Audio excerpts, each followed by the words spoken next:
दाखल करण्यामागचं कारण काय, तुमच्या याचिकेतनं मागण्या काय केलेल्या आहेत? सर्वात महत्त्वाचं आहे की टायमिंग. लोकसभेच्या इलेक्शनच्या नंतर हे जे कोलिजनमध्ये आहेत ते तिघडी सरकार आहे, त्यांचा फेल्युअर, त्यांना कमीत कमी मतदान भेटलेलं आहे आणि येत्या विधानसभाच्या हे डोक्यासमोर ठेवून, त्यांच्या डोळ्यासमोर ठेवून हे योजना आलेली आहे. क्लिअरली एक करप्ट प्रॅक्टिस आहे, हे ब्रायबरी आहे. इलेक्शनच्या टायमाला जेव्हा पैसे वाटप करतात तेव्हा election commission under section 123 of representative of people act या अंतर्गत ऍक्शन घेते.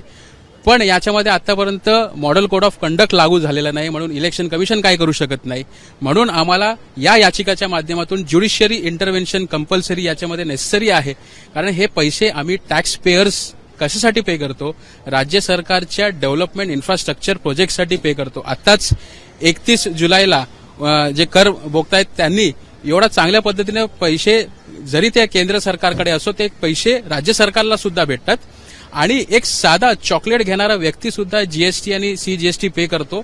हे या ठेवून इनडायरेक्ट टॅक्सेस पे करतो, रोड टॅक्सेस पे करतो, वेगळ्या पद्धतीनं जीएसटी 28% पर्यंत जीएसटी पे करतो. हे डेव्हलपमेंटसाठी राज्याचे हे असे फुकट पैसे वाटप करायसाठी पे करत नाही. काय सांगते योजनेच्या वर तुमचा आक्षेप कशासाठी आहे? सध्या राज्याची काय आर्थिक परिस्थिती आणि योजनेमार्फत किती आणखीन बोजा सरकारी तिजोरीवर पडू शकतो? या योजनेच्या मार्फत 4600 कोटीचा अजून बोजा हे फक्त लाडकी बहीण खाली, 10,000 कोटी हे लाडका भाऊ खाली आणि राज्य सरकारचं 7.80 लाख करोडचा डेथ आहे ऑलरेडी.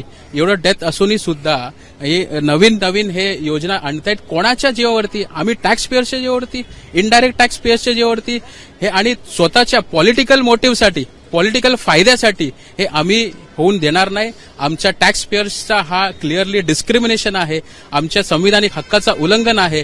हे राज्य सरकार जेव्हा नवीन बिझनेस हे इथे आणायला देत नाही, बाजूच्या शेजारच्या राज्यामध्ये जे नवीन प्रकल्प आहेत ते तिकडे जातात, त्याला थांबवायला काय करत नाही. बाजूच्या सिल्वासा युनियन टेरिटरीमध्ये ईज ऑफ बिझनेस आहे, तिकडे इलेक्ट्रिसिटी कन्झम्पशनमध्ये सुद्धा बेनिफिट्स दिले जातो. तर महाराष्ट्र राज्यासाठी एम्प्लॉयमेंट वाढवायसाठी आणि नवीन बिझनेस आणण्यासाठी हे सरकार काय करतोय?